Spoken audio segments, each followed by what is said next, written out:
వస్తోంది. ప్రస్తుతం 4 లక్షల క్యూసెక్కుల వరద నీరుంది. మేడిగడ్డ బ్యారేజ్ కి ముప్పంటూ వస్తున్నటువంటి వార్తలతో బ్యారేజ్ సేఫ్ అని నిన్న బీఆర్ఎస్ వీడియో విడుదల చేసింది. అసలు మేడిగడ్డ లక్ష్మీ బ్యారేజ్ తాజా పరిస్థితి ఎలా ఉంది? బ్యారేజ్ కుంగిపోయిందంటూ వస్తున్న వార్తల్లో నిజమెంత?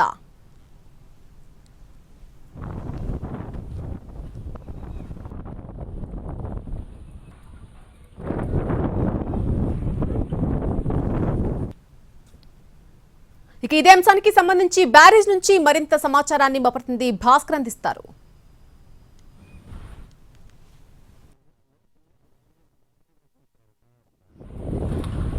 రాష్ట్ర రాజకీయాల్లో ఒక సంచలనంగా మారిన మేడిగడ్డ బ్యారేజ్ వద్ద మనం ప్రస్తుతం ఉన్నాం. వరద లేని సందర్భంలో ఈ ప్రాజెక్టు పైన అనేక రకాల రాజకీయ చర్చలు అయితే జరిగాయి. అధికార కాంగ్రెస్ పార్టీ, ప్రతిపక్ష బీఆర్ఎస్ పార్టీలు, బీజేపీ పార్టీలు ఈ ముగ్గురు కూడా ఈ ప్రాజెక్టు పైన అనేక రకాల ప్రకటనలు అయితే చేశారు.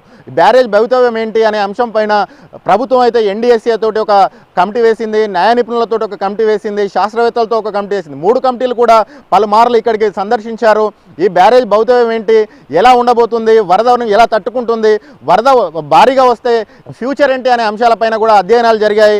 అడ్మినిస్ట్రేషన్ వైఫల్యాలు, ఆ తర్వాత సాంకేతిక పరమైన వైఫల్యాలు, వీటన్నిటిపైన కూడా ఇప్పటికీ ఇంకా విచారణ అయితే కొనసాగుతూ ఉన్నది. ఈ విచారణ కొనసాగుతుండగానే గోదావరి నదికి వరద అనేది పోటెత్తింది. ప్రస్తుతం ఇక్కడ మేడిగడ్డ బ్యారేజ్ వద్ద 4 లక్షల క్యూసెక్ల మేర వరద వస్తుంది. మొన్నటి వరకు ఇక్కడ రిపేరింగ్ పనులు అయితే జరిగాయి, తాత్కాలిక మరమ్మతులు. నేషనల్ డ్యామ్ సేఫ్టీ అథారిటీ కొన్ని సూచనలు చేసింది. ఆ సూచనల ప్రకారంగా ఆ భూగర్భంలోకి భూభౌతిక శాస్త్రవేత్తలు జియో టెక్నాలజీ సాయంతో కొన్ని ఇక్కడ ఒక పరిశోధనలు అయితే చేశారు. భూగర్భంలో ఏం జరిగింది, షాఫ్ట్ దగ్గర పరిస్థితి ఏంటి, రాఫ్ట్ కింద పరిస్థితి ఏంటి అనే అంశాలపైన పూర్తిగా ఒక అధ్యయనం అయితే చేశారు. సాంకేతికంగా అటు అడ్మినిస్ట్రేషన్ పరంగా కూడా ఇక్కడ ఈ క్షేత్రస్థాయిలో విచారణ అయితే జరిగింది. మనం ప్రస్తుతం ఇక్కడ ఈ బ్యారేజ్ దగ్గర ఉన్నాం. గత 2 నెలల క్రితంతో పోలిస్తే ఆ పియర్స్ కుంగిన 20వ పియర్స్ ప్రాంతం ఏదైతుందో ఆ ప్రాంతంలో మరింతగా కుంగుబాటు జరిగినట్టయితే వార్తలు వస్తున్నాయి. అక్కడ సిచ్యువేషన్ ఎట్లుందో కూడా మనం చూద్దాం. అదొకటే కాకుండా దాని కింద అంటే మరమ్మతు పనులు జరుగుతుండగానే మరమ్మతు పనుల కోసం ఒక రింగ్ బండ్ నిర్మించారు. ఆ రింగ్ బండ్ పైన అంటే దాదాపు 100 మీటర్ల దూరంలో రింగ్ బండ్ నిర్మించారు. రింగ్ బండ్ పైన ఒక బుంగ ఏర్పడి కింద షీట్ ఫైలింగ్ అని చేశారు. దాదాపు 20 మీటర్ల పొడుగున్న రేకులను భారీ యంత్రాల సాయంతో ఈ ప్రాజెక్టు పునాదుల కింది భాగం వరకు వాటిని నెట్టిన సిచ్యువేషన్. ఎందుకంటే ఎగువ భాగంలో బుంగలు పడి ఇసుక కొట్టుకుపోయి కిందికి రాకుండా ఉండడానికి షీట్ ఫైలింగ్ అనేది తాత్కాలికంగా ఆ కుంగిపోయిన ప్రాంతంలో చేశారు.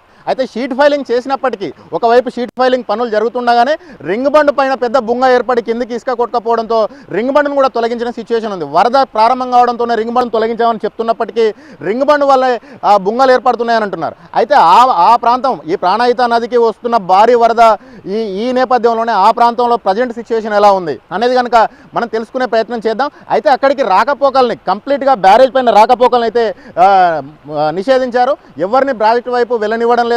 వచ్చిన వరదను వచ్చినట్టు కిందికి తరలిస్తున్న పరిస్థితుల్లో అధికారులు అంటే వర్క్ ఏజెన్సీకి సంబంధించిన అధికారులు కావచ్చు, ఇతర ఇంజనీర్లు కావచ్చు, ఎప్పటికప్పుడు ప్రాజెక్టు తాజా పరిస్థితిని అయితే పరిశీలిస్తున్న సిచ్యువేషన్ అయితే ప్రస్తుతం మేడిగడ్డ వద్ద ఉంది. ప్రస్తుతం మనం మేడిగడ్డ బ్యారేజ్ దిగువ ప్రాంతంలో ఉన్నాం. దిగువ ప్రాంతానికి సంబంధించి నీళ్లు బయటకు విడుదలయ్యే దగ్గర ఉన్నాం. మనం విజువల్లో చూడొచ్చు 85 గేట్లకు ఈ మేడిగడ్డ లక్ష్మీ బ్యారేజ్కి ఉన్న 85 గేట్లకు గాను 84 గేట్లను పూర్తిగా ఎత్తేసారు. ఒక గేటు మొరాయించడంతో దాన్ని పూర్తిగా కట్ చేసి మరి పైకెత్తిన సిచ్యువేషన్ అయితే ఉంది. అయితే ఆ గేట్లన్నింటినీ ఎత్తివేశారు. ఇప్పటికి 4 లక్షల క్యూసెక్కుల వరద ఎగువ నుంచి వస్తుంది. ప్రాణహిత పరివాహక ప్రాంతమైన ఛత్తీస్గఢ్, మహారాష్ట్ర ప్రాంతాల్లో ఎగువన భారీ వర్షాలు కురుస్తుండడంతో వరద అనేది ప్రారంభమైంది. నిన్నటి నుంచి ప్రారంభమైన వరద నిన్న 3 లక్షలు ఉండేది. ఈరోజు మధ్యాహ్నానికి 4 లక్షల క్యూసెక్కుల వరద వస్తుందని చెప్పేసి అధికారులు కొద్దిసేపటి క్రితమే ప్రకటించిన పరిస్థితి అయితే ఉంది. ఈ వరద మరొక 3-4 రోజులు కూడా కొనసాగే అవకాశాలు, ఎందుకంటే మరో 2 రోజుల పాటు భారీ వర్షాలు ఎగువన కురుస్తాయనేది వాతావరణ శాఖ ఇప్పటికైతే అంచనా వేసింది. అల్పపీడనం మరింత గనుక బలపడితే ఆ వర్షాలు మరొక 4-5 రోజులు కూడా కురుస్తాయని చెప్పేసి కూడా వాతావరణ శాఖ అధికారులు అంచనా వేసిన నేపథ్యంలో ఈ ప్రాంతానికి భారీ వరద వచ్చే అవకాశాలు అయితే స్పష్టంగా కనిపిస్తూ ఉన్నాయి. అయితే ప్రాణహిత నుంచి వస్తున్న వరద మాత్రమే ఉంది. ఇది గోదావరి నుంచి ఇంకా వరద ప్రారంభం కాలేదు. మానేరు పరివాహక ప్రాంతం నుంచి కూడా ఒక దాదాపు 10,000 క్యూసెక్ల వరద వస్తుందని చెప్పేసి అధికారులు ప్రకటించారు. అయితే కాళేశ్వరం వద్ద 8.5 మీటర్లు ఉన్న వరద క్రమంగా పెరుగుతూ 9 మీటర్లకు చేరుకునే అవకాశాలను కూడా ప్రాథమికంగా అంచనా వేస్తున్న సిచ్యువేషన్ అయితే ఉంది.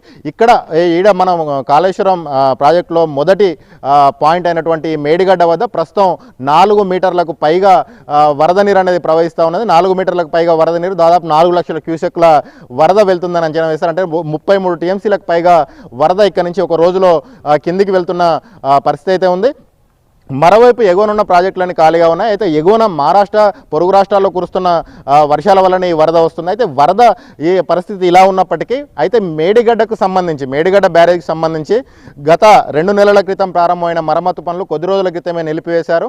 2 వారాల క్రితం ఏదైతే 4,000 క్యూసెక్ల వరద ఎప్పుడైతే వచ్చిందో అప్పటి నుంచి దాన్ని కంప్లీట్గా మరమ్మతు పనులన్నిటిని నిలిపేశారు. యంత్రాలన్నింటినీ కూడా పైకి తీసుకొచ్చిన సిచ్యువేషన్ ఉంది. ఎన్డీఎస్సీ ఆదేశాల మేరకు ఈ మరమ్మతు పనులు అయితే నిర్వహించారు.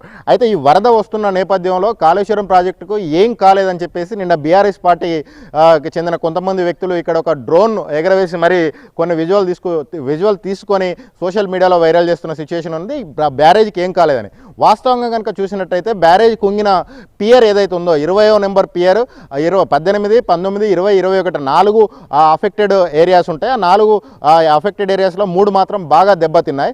అందులో 20వ నెంబర్ పిల్లర్ ప్రాంతంలో మొన్న గేట్లు ఎత్తుతున్న నేపథ్యంలో కానీ గేట్లు ఎత్తిన తర్వాత కానీ మరమ్మతు పనులు కంప్లీట్ చేసిన తర్వాత కానీ క్రమక్రమంగా మరింత కిందికి కుంగిన సిచ్యువేషన్ అయితే విజువల్లో మనకు స్పష్టంగా కనిపిస్తూ ఉన్నది. అక్కడికి వెళ్ళనివ్వట్లేదు. ఎన్టీవీ ప్రత్యేకంగా అక్కడికి వెళ్ళి విజువల్ అయితే సేకరించిన సిచ్యువేషన్ ఉంది. మనం బాక్స్లో విజువల్ అయితే చూస్తున్నాం. అక్కడ ఆ బ్యారేజ్ ఆ పియర్ కుంగిన ప్రాంతంలో ప్రస్తుతం సిచ్యువేషన్ ఎట్లా ఉంటుంది? ఇప్పుడైతే 4 లక్షల క్యూసెక్ల వరద వస్తుంది. ఆ తర్వాత దీని గరిష్ట వరద గత సంవత్సరం వచ్చిన 27 లక్షల క్యూసెక్ల వరద, 25 లక్షల క్యూసెక్ల వరదే గరిష్టంగా ఉంది. ఒక్కరోజు మాత్రం 27 లక్షలు వచ్చింది. 25 లక్షల క్యూసెక్ల వరద దాదాపు 3 రోజుల పాటు కంటిన్యూడ్గా నడిచిన సిచ్యువేషన్. అది గత సంవత్సరం రికార్డు స్థాయిలో నమోదైంది. ఈ సంవత్సరం ప్రస్తుతం అయితే 4 లక్షల వరద 4 లక్షల క్యూసెక్ల వరద అయితే వస్తుంది. ఇది వరద ఎంతకు వెళ్తుంది? ఈ వరద భారీ స్థాయిలో వస్తే అక్కడ జరిగిన మరమ్మతు పనులు తట్టుకుంటుందా? ఆ పియర్ కింద ఇంతకుముందే హాలో హోల్స్ అనేవి ఏర్పడ్డాయి. ఆ తర్వాత అక్కడ జరిగిన షీట్ ఫైలింగ్ పనులు ఎంత మేరకు సత్ఫలితాలను ఇస్తాయి? జియో టెక్నాలజీ తోటి చేసిన పనులు ఎంత మేరకు సత్ఫలితాలు ఇస్తాయి అనేది వరద తగ్గిన తర్వాత తేలే అవకాశాలు ఉన్నది. అయితే పియర్ కింద అంటే రింగ్ బండ్ ఏర్పాటు చేసిన ప్రాంతంలో ఏదైతే పెద్ద బుంగ పడిందో ఆ బుంగ ఏర్పడ్డ ప్రాంతంలో కూడా స్పష్టంగా కుంగిందైతే కనిపిస్తూ ఉన్నది. భారీగా కుంగపోయినప్పటికీ గత 2 నెలలతో పోలిస్తే 1 ఫీట్ మాత్రం కిందికైతే మనం విజువల్లో గమనిస్తున్నట్టు 1 ఫీట్ మాత్రం అయితే కిందికి కుంగిన సిచ్యువేషన్ అయితే కనిపిస్తూ ఉన్నది. ప్రస్తుతం ఇది మేడిగడ్డ వద్ద ఉన్న తాజా సిచ్యువేషన్. మరీ కొద్ది రోజుల్లో అంటే వరద తగ్గితేనే, వరద పెరిగిన తర్వాత అయితే ఏం చెప్పలేం. వరద తగ్గితే సిచ్యువేషన్ ఎలా ఉంటుంది, మేడిగడ్డ బ్యారేజ్ ఫ్యూచర్ ఏ విధంగా ఉంటుందనేది ఇది ఎన్టీవీ ఇక్కడి నుంచి ప్రత్యేకంగా అందిస్తున్న కథనం. కెమెరా పర్సన్ సంపత్తో కలిసి భాస్కర్, ఎన్టీవీ, మేడిగడ్డ నుంచి.